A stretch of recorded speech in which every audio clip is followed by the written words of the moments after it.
गोनो मतलब angle, metric मतलब measurement.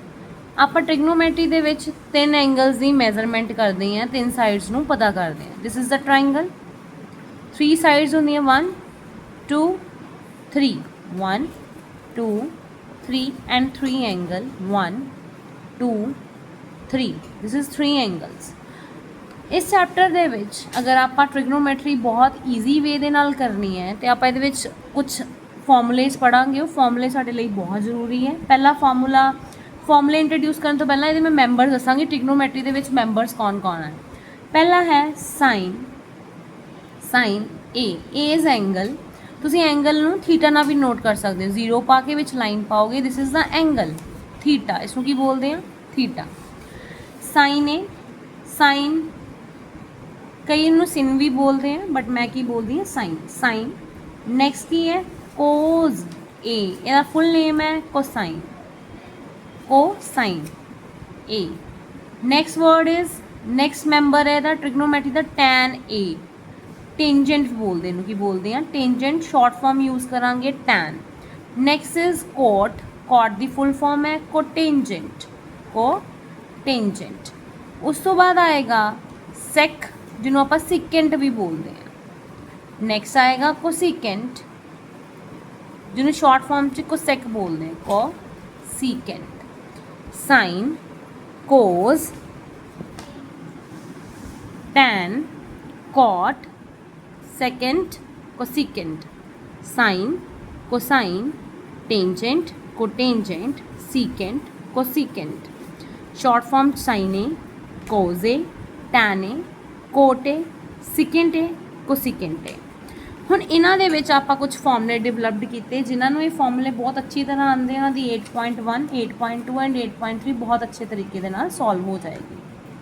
First formula is sine square A plus cos square A equals to 1। ਅਗਰ ਆਪਾਂ ਸਾਈਨ ਸਕੁਆਇਰ ਏ ਤੇ cos ਸਕੁਆਇਰ ਏ ਨੂੰ ਪਲੱਸ ਕਰਦੇ ਹੋ ਕਿਹਦੇ ਇਕੁਅਲ ਹੁੰਦਾ ਹੈ 1। आप इतो फॉर्मूला डिवलप्ड करना है कि फॉर एग्जाम्पल तो 2 फॉर्मूले बना सकते हैं आप। अगर मैं साइन स्केयर लैफ्ट साइड पर ही रहन देव, कॉस स्केयर उस साइड लै जाने 1 साइड, इतने प्लस हो जाके हो जाएगा माइनस का 1 minus cos square A. This is the first formula जो आप डिवलप्ड किया है कितों, sine square A plus cos square A equals to 1। Again मैं रिपीट कर देनी है, साइन स्केयर इस जगह पर ही रहेगा अगर साइन स्केयर का फॉर्मूला निकालना है तो कॉस स्केयर ਨੂੰ ਆਪਾਂ उस साइड ले जाएंगे 1 minus cos square A. Second formula is अगर आप कॉस स्केयर का फार्मूला निकालना है तो की लिखांगे, कॉस स्केयर ए ਨੂੰ इस साइड ही रहने दो, साइन स्केयर ਨੂੰ उठा के 1 वाली साइड पर ले जाओ, साइन स्केयर इतने प्लस हो जाके की हो जाएगा माइनस का। Formula is 1 minus sine square A. Again I repeat this formula, first is sine square A plus cos square A equals to 1। अगर आप साइन स्केयर का फॉर्मूला निकालना है, साइन स्केयर इस साइड रहने देवांगे तो कॉस स्केयर उस साइड ले जाएंगे 1 माइनस कॉस स्केयर ए। उस तो बाद कॉस स्केयर का फॉर्मूला निकालने लिए कॉस स्केयर इस साइड उसी साइड रहने दो, साइन स्केयर उठा के दूसरी साइड ले दो, formula is 1 minus sine square A. इतों आप एक फॉर्मूले तो 2 फॉर्मूले की किए डिवलप्ड किए। Next one formula is second formula is cosecant square cosecant square A minus cot square a equals to 1। Third formula is secant square a minus tan square a equals to 1। cosecant square a minus cot square a equals to 1, secant square a minus tan square a equals to 1। Next formula is sine A by cos A. अगर आप sign ए तो कोज ए divide कर रहे हैं तो formula की बनता tan A. ये रूल्स ने तो याद रखने पैने ट्रिग्नोमैट्री के नाल, क्योंकि तुहानूं दस्सिया सी 6 मैंबरस है जिहड़े मिल के फॉर्मूले बनाते हैं तो आप बना रहे हैं sine A by cos A equals to tan A. Fifth one is अगर मैं कोज ए ऊपर रख देनी हाँ तो साइन ए की है नीचे, cos A by sine A equals to cot A. Done done बच्चों? Yes done done. Okay.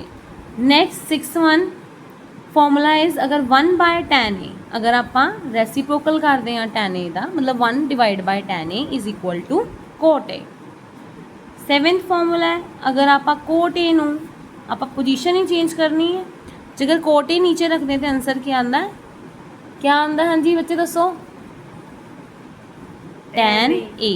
Very good. 1 by tan A equals to cot A, 1 by cot A equals to tan A। 8th formula, अगर मैं sign नूं 1 bye sine ए लिखते हैं तो formula आंदा है cosecant A. की आंदा है? Cosecant A. अगर आप इन्हां दी जगह रिप्लेस कर दिए तो 1 बाय कोसिकेंट ए का फॉर्मूला कितना आएगा? Sine A. Very good. Again repeat कर रही हैं, sine A by cos A equals to tan A, cos A by sine A equals to cot A, 1 by tan A equals to cot A, 1 by cot A मतलब position change करनी है, cot नूं tan जगह ते लाओ तो tan नूं cot जगह ते, अगर कॉट का ओपोजिट करांगे तो टैन ए बनेगा, साइन का ओपोजिट की है कोसिकेंट ए और कोसिकेंट ए का की है sine A. 10th formula is 1 by cos A, 1 by cos A equals to secant A, 1 by cos A equals to secant A. 11th formula again position change कर देने हैं तो secant का उल्टा की हुंदा है? Cos A. 1 बाय कोसिकेंट, हमेशा याद रखना साइन तो हमेशा आप उल्टा करके कोसेक बनावांगे या कोसेक तो साइन बनावांगे, बट कॉज का उल्टा करके आप की बनावांगे? सेक, तो सेक का उल्टा cause. Thank you for watching success path tuition centre videos.